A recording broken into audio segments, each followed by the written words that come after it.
Someone here is thinking about you at ito ang next action niya para sa'yo.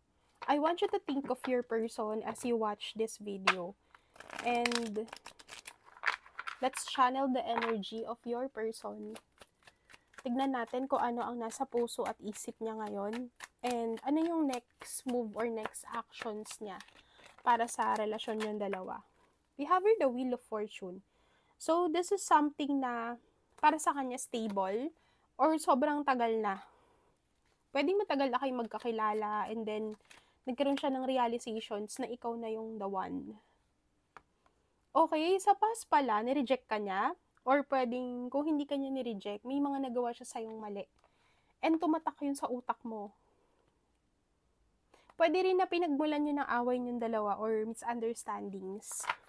Kasi nakikita ko dito, may tampo siya sa'yo, tapos ikaw, parang hinayaan mo na lang kasi ayaw mo na lang ng samaan ng loob.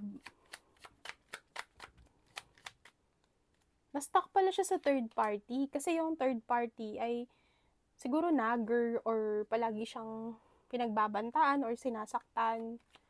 Pero alam niya sa sarili niyang mali yung desisyon niya. Na-stuck siya sa third party and hindi siya makawala dun sa sitwasyon na yun.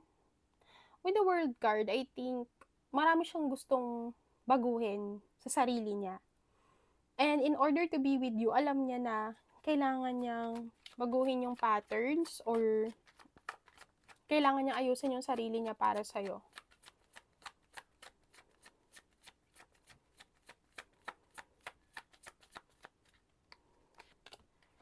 I see here the Ace of Cups.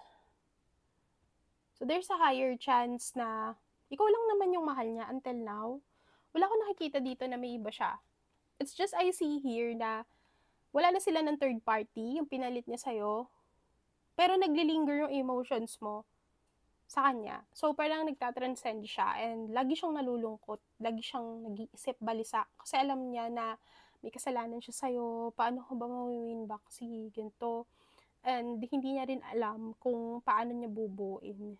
Kung ano yung dapat niyang ayusin sa inyong dalawa. So mag-i-start siya by looking at your photos. Pwedeng manonood siya ng stories mo. And then magdi-reach out siya. Then after niyang manood ng mga stories, pwedeng mag-message siya sa'yo. But the fastest action that this person could do is just to check on your post or tinitignan niya kung okay ka lang ba. Kasi pag alam niyang okay ka lang, doon siya